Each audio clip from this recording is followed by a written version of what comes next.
Bienvenidos a una emisión más de Al Calor de un Tinto. Reciente hemos encontrado un informe de la FAO frente a las alertas sobre una hambruna en varias regiones del mundo. Ya en el pasado, esto no es nuevo, ya en el pasado, junto a esta alerta viene otra, y es que se necesitan más tierras para cultivar alimentos, se necesitan más tierras para la extracción de minerales y se necesitan más tierras para la extracción de maderas y demás insumos. Esto está poniéndole una presión muy grande a los territorios y a las diferentes regiones donde aún quedan tierras habilitadas y disponibles. Ese tema es el que vamos a tratar el día de hoy y para eso tenemos como invitada a Estrella del Valle. Ella es investigadora de la Universidad de Valencia del Instituto de Derechos Humanos. Y con ella vamos a comenzar a tratar, dejar una breboca sobre esta problemática. Estrella, bienvenida y gracias por aceptar la invitación. Muchísimas gracias. Gracias a Cavilando, a la Universidad de San Buenaventura por la invitación. Felicitaros por el espacio y también a la Fundación Forjando Futuros por el respaldo. Estrella, arranquemos con esto. ¿Cuál es la problemática? ¿Qué es lo que nos lleva a pensar que necesitamos una protección para las comunidades y las personas para que no sean despojadas de sus territorios? Bueno, lo cierto es que padecemos, principalmente esas comunidades rurales, campesinas e indígenas, lo que se está denominando esa ola contemporánea de acaparamiento de tierras. Pero para hablar de esta ola contemporánea de acaparamiento de tierras, quizá también sea conveniente insertarla dentro de unas dinámicas históricas de apropiación y usurpación de la tierra. Y con ello, pues, recordar cómo la tierra, su dominio y su explotación a lo largo de la historia no ha dejado de ser ese afán principal de la humanidad por todo lo que puede derivar de ella, entre otras, pues, el control y el poder, soberanía, alimentación, seguridad alimentaria, seguridad energética.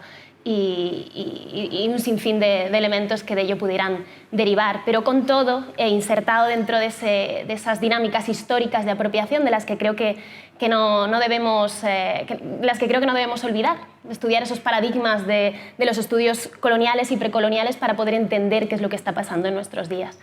Y como decía, con todo, sí que recogen las estadísticas, las bases de datos, numerosas organizaciones, como a partir de los años 2007 y 2008 estamos presenciando un auge, un crecimiento exponencial de estas prácticas que cada vez afectan más a estas comunidades rurales. Sí, esa fecha es clave, 2007-2008 aparece como un auge del acaparamiento, no siendo un fenómeno nuevo, es un fenómeno que ha acompañado casi que la historia de la humanidad, pero el acaparamiento, que es un término hasta bonito, en realidad estamos hablando del despojo y despojo violento, que en Colombia sí que lo padecemos. Estrella, ¿qué pasó en el 2007-2008 y qué actores están detrás de estos fenómenos?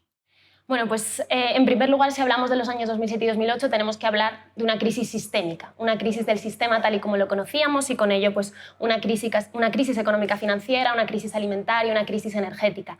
De ahí que numerosos estudiosos y organizaciones sitúen como posibles causas de este auge, de este crecimiento exponencial, pues la búsqueda de seguridad alimentaria, la búsqueda de seguridad energética y con ello también la subida del precio de los alimentos y su volatilidad, la necesidad también de materias primas a bajo coste para esos mercados y bueno, todo ello en el marco de un conjunto de políticas promovidas por instituciones internacionales como el Banco Mundial, el Fondo Monetario Internacional, que precisamente promovían la presencia de inversores internacionales en estas tierras que consideraban vacías, un concepto que podríamos más que cuestionar, y todo el conjunto de medidas que promovían desde la formalización de los sistemas de tenencia, privatización de la tierra, a su vez en el marco de esas peligrosas y tan cuestionables políticas de ajuste estructural o de concesión de créditos condicionados precisamente a la implementación de esas políticas y abrirle las puertas a los inversores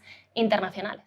Entonces estamos diciendo que los organismos internacionales como Banco Mundial, Fondo Monetario, a través de las necesidad de créditos de los países, pues impone una serie de normatividades que facilitan el acaparamiento de las tierras, que en el caso podemos traducirlo en el despojo e incluso despojo violento de las tierras. Lo que tú dices, tierras disponibles, pero tierras que aparentemente están desocupadas, pero están ocupadas. ¿Quiénes son las personas? Ya hablamos algo de los actores, pues también están las multinacionales, pero ¿quiénes son los afectados?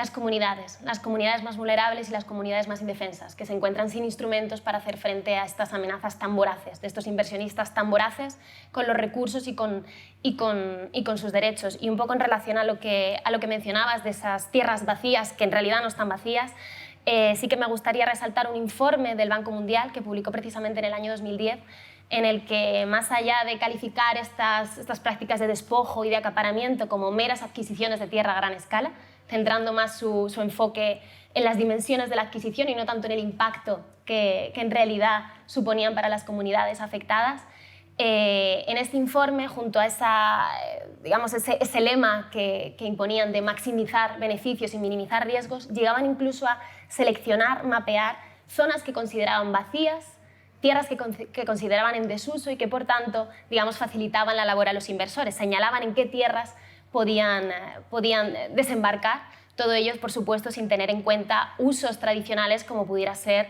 tanto el descanso, el reposo de la tierra, el nomadismo, las comunidades transhumantes y el pastoreo, entre otras prácticas que no son tenidas en consideración por estas instituciones. El planeta está al límite. No quedan más tierras, pero las tierras disponibles para el mercado global están siendo facilitadas, o toda esta estructura normativa internacional se facilita para el mercado. Y esto está afectando directamente a las comunidades menos favorecidas, campesinos y comunidades indígenas. Lo estamos viendo en Latinoamérica, que casi que estamos hablando de un etnocidio. ¿Qué nos queda? ¿Cuáles serían los llamados, las alertas para hacer frente a esta situación?